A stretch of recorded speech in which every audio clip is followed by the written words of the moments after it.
सर्व्याचा आंबट बनवायला पहिलं टाकीला आलं लसणाची पेस्ट केला आणि आमचं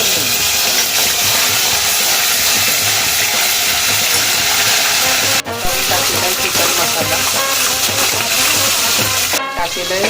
काश्मीरी चिल्ली पावडर आता घोटला तरी आता मसाला चिपकावचे नाही बघून काश्मीरी चिल्ली पावडर चिकन मसाला आणि तेल टाकलेलं आणि आलं लसणाची पेस्ट आणि आता हळदी टाकलेली आहे आणि त्याच्यामध्ये रेड चिल्ली पावडर टाकतो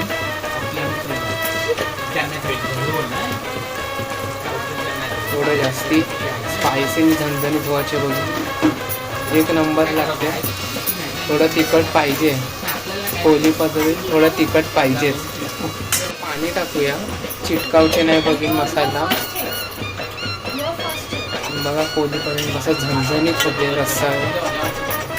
एक नंबर लागते सुपासारखा पिवा लावून मिळते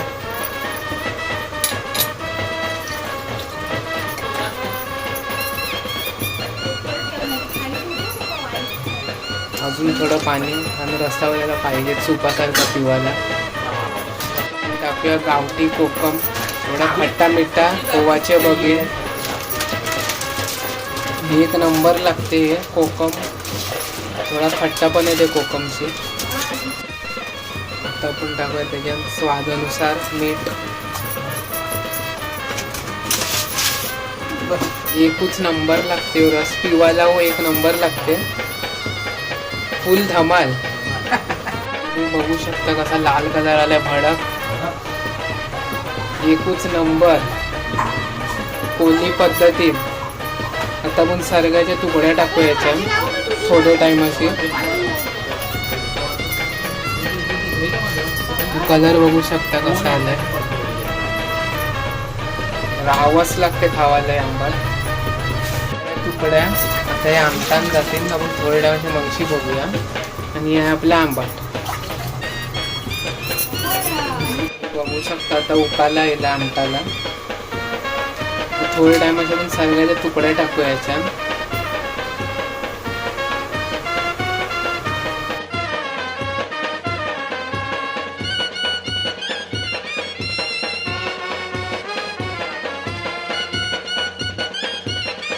आपण टाकू याच्या धना पावडर टेस्टचे वगैरे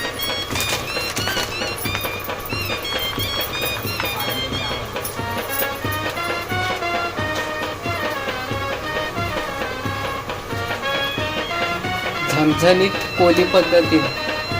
आपण टाकू याच्यात सरग्याच्या तुकड्या